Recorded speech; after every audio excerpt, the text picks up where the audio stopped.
মেহেরবান মৌলা মেহেরবান আল্লাহ মেহেরবান মৌলা রে।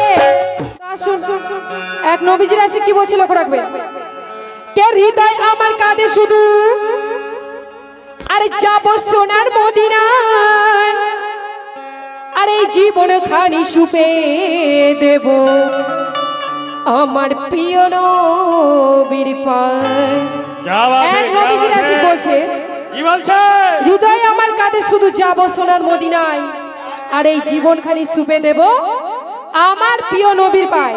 তার কি বলছে লক্ষ্য রাখবে, কে পারে বসে ভাবি আমি, পারে বসে ভাবি আমি, সেই নবীজির আছে বলছে কে পারে বসে ভাবি আমি, আর উপায় যদি থাকিতো আর সাঁতার দিয়ে পারি দিতাম, হোক না সে অথই নদী। কে অসহায় জীবন আমার আর আছে শুধু দেহখানি, আর তাই তো পারে বসে আমি ছড়াই এই চোখের পানি।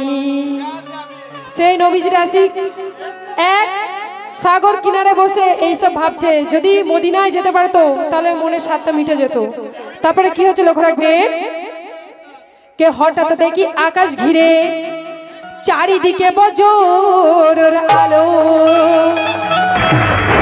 আরে কোথায় ছিল নৌকা নিয়ে মাঝি সে কিনারায় এলো। সেই নবীজির আশিক এইসব কথা ভাবতে ভাবতে আকাশের দিকে ফিরে দেখে যে চারিদিকে অন্ধকার করে নিয়েছে। তখন এক মাঝি কোথায় ছিল, নৌকা নিয়ে কিনারায় চলে এসেছে। তো সেই মাঝিকে দেখে সেই নবীজির আশিক কি বলছে লক্ষ্য রাখবে, কে বলি তারে ও মাঝি ভাই। তো আসুন, বহুত বহুত শুক্রিয়া আমার ছোট ভাইটার জন্য।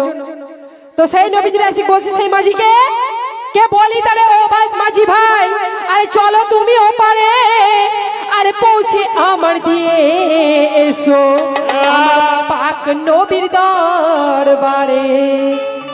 বলছে পৌঁছে আমার দিয়ে এসো আমার পাক নবীর দরবারে। তো সেই মাঝি কি বলছে লক্ষ্য রাখবে, কে আকাশের অবস্থা দেখে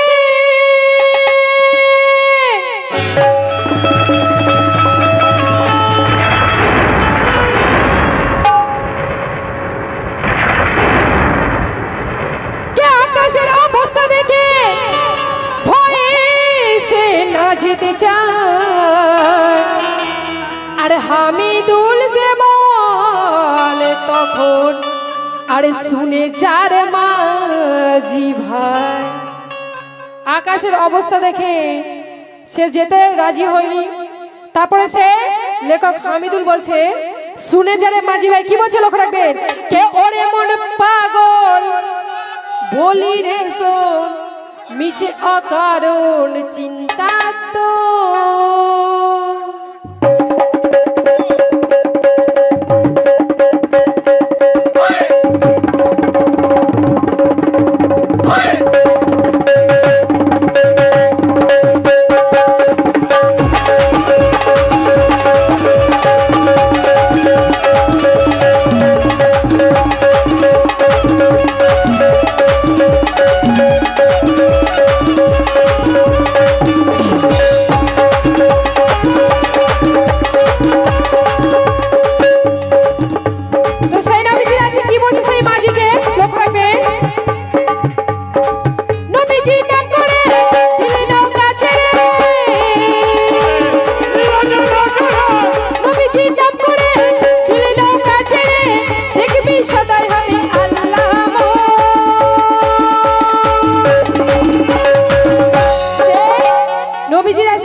সেই মাঝিকে বলছে কি কথা, নবীজি নাম করে দিলে নৌকা ছেড়ে, নবীজি নাম করে দিলে নৌকা ছেড়ে, দেখবি সদাই হবে আল্লাহ।